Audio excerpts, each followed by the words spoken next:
मसीह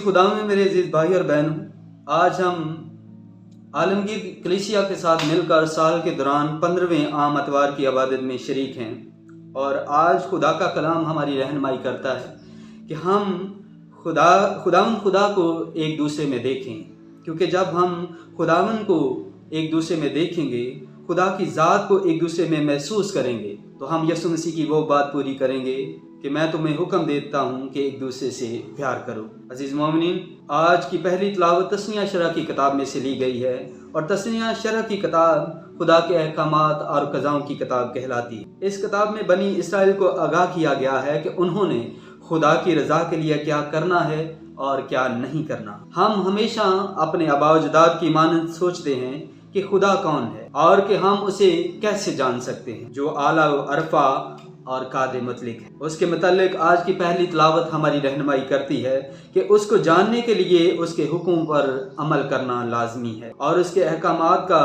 लबे लुबाब मोहब्बत को एक दूसरे के साथ आम करना है। दूसरी तिलावत में मुकद्दस पौलुस रसूल एक लतूरियाई नगमा पेश करता है। इसमें खुदावंद यीशु मसीह का किरदार बतौर तख्लीक कायनात और नजात कायनात बयान किया गया है। यीशु मसीह अनदेखे खुदा की तस्वीर है। वो कायनात की तख्लीक से पहले खुदा के साथ था।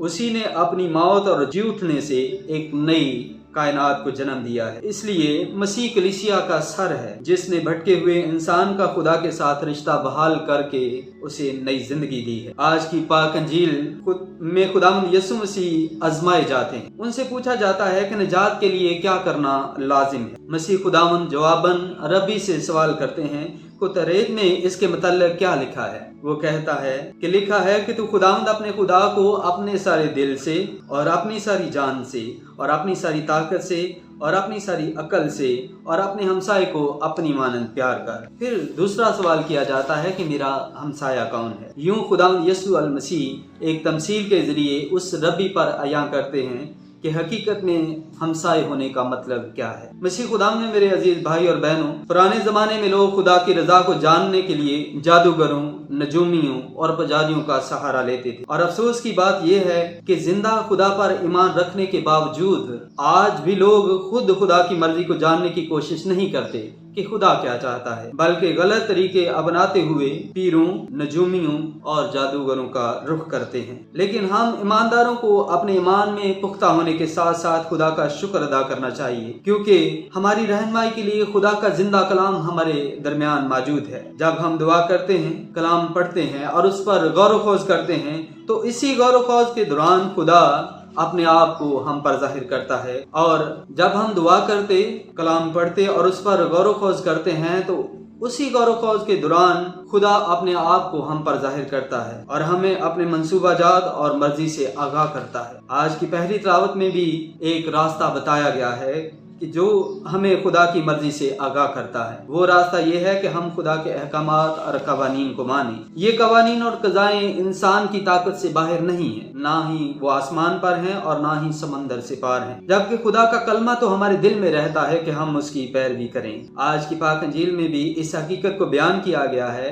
कि एक नेक, पारसा और बरगज़िदा इंसान ना होने के बावजूद सामरी खुदा तरस इंसान, जो खुदा को दूसरे इंसान में देखता है। इसी तरह अगर हम अपने दिलों को पाक और सादा रखें और अपने ख्यालात को अंधा ना होने दें, तो हमें भी खुदा की रजा का पता चलेगा और हम भी उसकी मोहब्बत को बांटेंगे। किसी भी यहूदी को कुत्ता कहकर पुकारना या गैर कौम का फर्द कहना सबसे ज्यादा तौहीन अमेज अमल था, और इसके बाद किसी यहूदी को सामरी कहना भी इसी तौहीन के जमरे में आता था। यीशु बिन सराह अपनी किताब के आखिर में सामरियों को तंजिया अंदाज में ये कहता है, दो कौमें हैं जिनसे मेरी रूह नफरत करती है और तीसरी तो कोई कौम ही नहीं, कोई सीर पर रहने वाले और फलस्तीनी और वो अहमक लोग जो शिकम में रहते। यहाँ पर वाज़े तौर पर देखा जा सकता है कि यीशु बिन सराक ने सामरियों को किसी कौम में ही तस्लीम नहीं किया, बल्कि उन्हें अहमक कहता है। यहूदियों के पास सामरियों से नफरत करने की वजूहात थीं।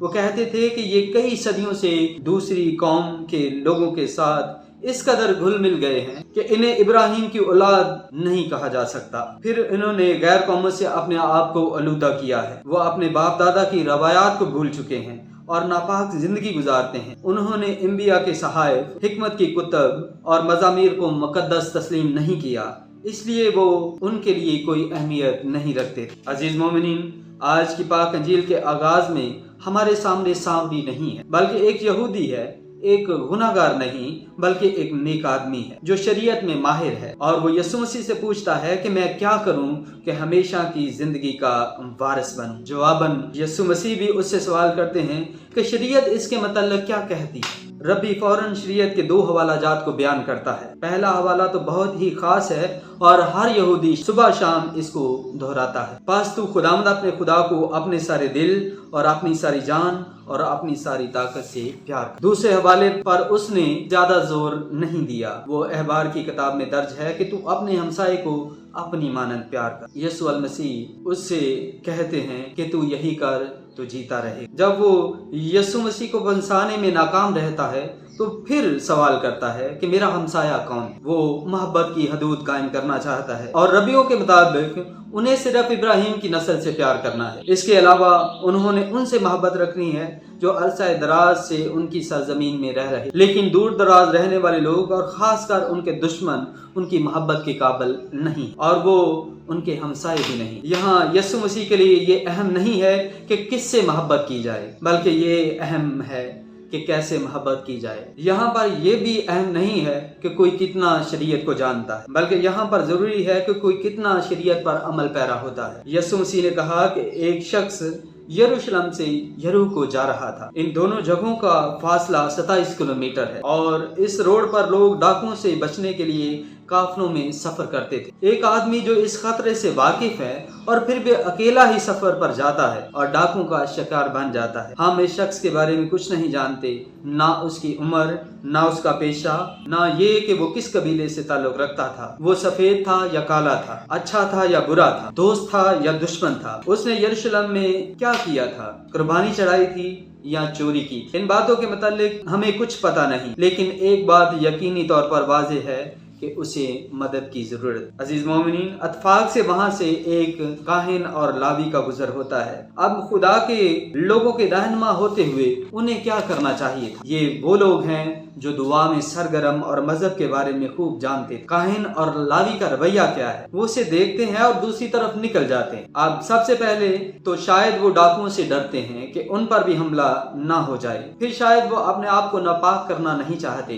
क्योंकि वो नहीं जानते कि वो शख्स जिंदा है या मुर्दा, और शरीयत के मुताबिक अगर उन्होंने उसे छू लिया तो वो नापाक तस्वर किए जाएंगे। या शायद वो मुसीबत में पड़ना नहीं चाहते। ये बात अलग है कि वो यरूशलेम से आए हैं जहां उन्होंने एक वक्त खुदा की बंदगी में गुजारा। ये मजहबी लोग होने के बावजूद बेहिस हैं। वो उस शख्स के लिए हमदर्दी महसूस नहीं करते। इसका मतलब है कि उनके मजहबी अमाल मुनाफिकाना है, सिर्फ दिखावे के, और उनके अमाल के जरिए उनके दिल नरम नहीं होते बल्कि सख्त होते हैं। खुदा ऐसे लोगों से क्या करेगा जो दूसरों को मुसीबत में छोड़कर भाग जाते हैं, जो मुसीबत से बचने के लिए आसान रास्ता अपनाते हैं। अजीज मोमिनीन, अब यीशु मसीह को सुनने वाले ये तवक्को कर रहे थे कि अब एक हकीकी नेक यहूदी मददगार के तौर पर सामने आएगा, लेकिन हैरान कुन तरीके से यहाँ एक सामरी सामने आता है जो अपने सफर पर रमा दमा है। यीशु मसीह सामरी के अमल की वजाहत करते हैं और कहते हैं कि उसे उस जख्मी पर तरस आया जो एक काहिन और लावी को नहीं आया था। उसने उसके जख्मों को तेल और मै से साफ किया और पट्टी बांधी और सराय में ले गया जहां उसकी खबरगिरी हो। अजीज मोमिनीन, जरूरतमंद को देखकर वो शख्स अपने जहन से नहीं बल्कि अपने दिल से काम लेता है। वो अपने कारोबारी वादों, मजहबी असूलों, थकावट, भूख और खौफ को भूल जाता है। वो फौरन अमल करके उस शख्स की मुश्किल को दूर करने की कोशिश करता है। उसका ये रवैया किसी मजहबी वजह से खुदा को खुश करने का नहीं या फिर जन्नत हासिल करने की चाह में नहीं है, बल्कि यह हमदर्दी की बना पर है। اس کے ساتھ ساتھ یہ عمل دوسروں کے احساس کی وجہ سے ہے جو اس وقت اور آج کے دور میں بھی انسانیت میں مر چکا ہے۔ جیسے ناتان نبی نے داؤد بادشاہ سے پوچھا تھا کہ ایک شخص 100 بھیڑیں رکھتے ہوئے بھی اس شخص کی بھیڑ کو ذبح کرتا ہے جس کے پاس ایک ہی ہے، تو اس کے بارے میں کیا فیصلہ کرے گا؟ یسوع مسیح بھی اسی طرح اس شخص سے پوچھتے ہیں کہ تیرے نزدیک اس شخص کا ہمسایہ کون ہے؟ مقصد یہ ہے کہ اس شخص کا پڑوسی کون بنتا ہے، کون قریب آتا ہے، کون محبت کو